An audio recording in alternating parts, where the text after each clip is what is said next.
أهلا بيكم في قناة من داخل الغرفة. معكم محمود. النهاردة فكرة فيديو جديد.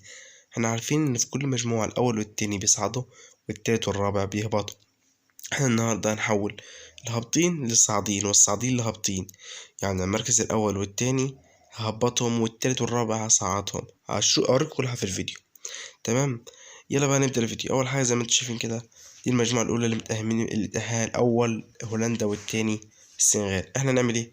هنأهل الإكوادور أول وقطر تاني. أما المجموعة اللي بعدها بقى فعندك إنجلترا وأمريكا هما المصاعدين. هنصعد احنا بقى ايه؟ إيران إيران أول وويلز تالت. أما بقى في المجموعة اللي بعدها الأرجنتين وبولندا.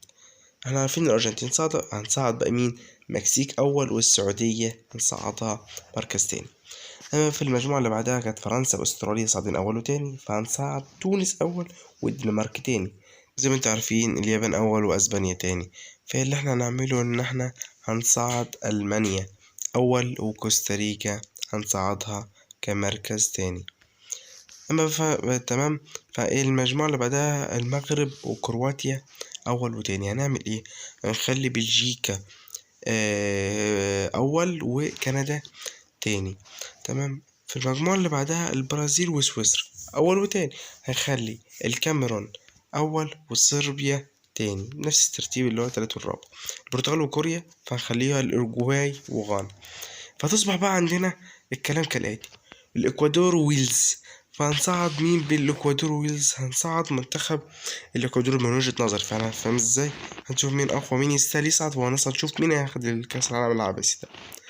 والدنمارك ومكسيك، انا اشوف المكسيك. المانيا وكندا انا شايف المانيا. اما عن الكاميرون وغانا فانا برضو شايف غانا. فبقى ايران وقطر، لا صراحة شايف ايران. تونس والسعودية مواجهة العرب مواجهة صعبة، مواجهة القلب فيها مش مرتاح، بس تمام. بس انا هروح مع منتخب السعودية صراحة.